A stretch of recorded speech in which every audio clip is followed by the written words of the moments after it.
വയനാട് ചൂരൽമലയിലുണ്ടായ ഉരുൾപൊട്ടലിൽ മരണം 153. പോത്തുകല്ലിൽ നിന്നു മാത്രം 60 മൃതദേഹങ്ങൾ കണ്ടെത്തി.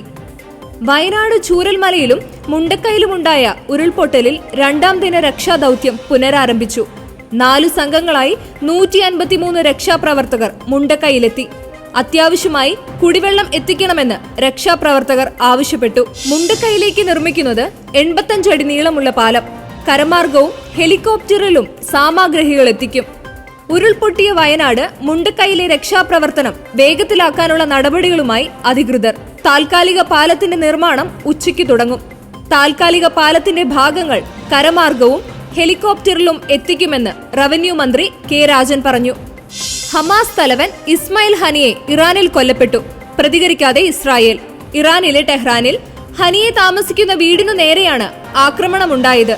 വെടിയേറ്റാണ് ഹനിയെ കൊല്ലപ്പെട്ടതെന്നാണ് വിവരം. ഹനിയയുടെ അംഗരക്ഷകനും കൊല്ലപ്പെട്ടു. പ്രതികൂല കാലാവസ്ഥ. രാഹുലും പ്രിയങ്കയും ബുധനാഴ്ച നടത്താനിരുന്ന വയനാട് സന്ദർശനം മാറ്റി. പ്രളയത്തിൽ നടുങ്ങിയ മുണ്ടക്കയിൽ ലോകസഭാ പ്രതിപക്ഷ നേതാവും വയനാട്ടിൽ നിന്നുള്ള മുൻ ലോകസഭാംഗവുമായ രാഹുൽ ഗാന്ധി നടത്താനിരുന്ന സന്ദർശനം മാറ്റിവെച്ചു. ബുധനാഴ്ച ഉച്ചയോടുകൂടി രാഹുൽ ദുരന്ത മേഖലയിൽ എത്തിച്ചേരുമെന്നാണ് നേരത്തെ അറിയിച്ചിരുന്നതെങ്കിലും പ്രതികൂല കാലാവസ്ഥ കാരണം യാത്ര അവസാന നിമിഷം റദ്ദാക്കുകയായിരുന്നു.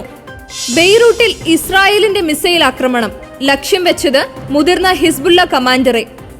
ചൊവ്വാഴ്ച രാത്രി ബെയ്റൂട്ടിൽ മിസൈൽ ആക്രമണം നടത്തിയതായി ഇസ്രായേൽ ഡിഫൻസ് ഫോഴ്സ് എക്സിലൂടെ അറിയിച്ചു.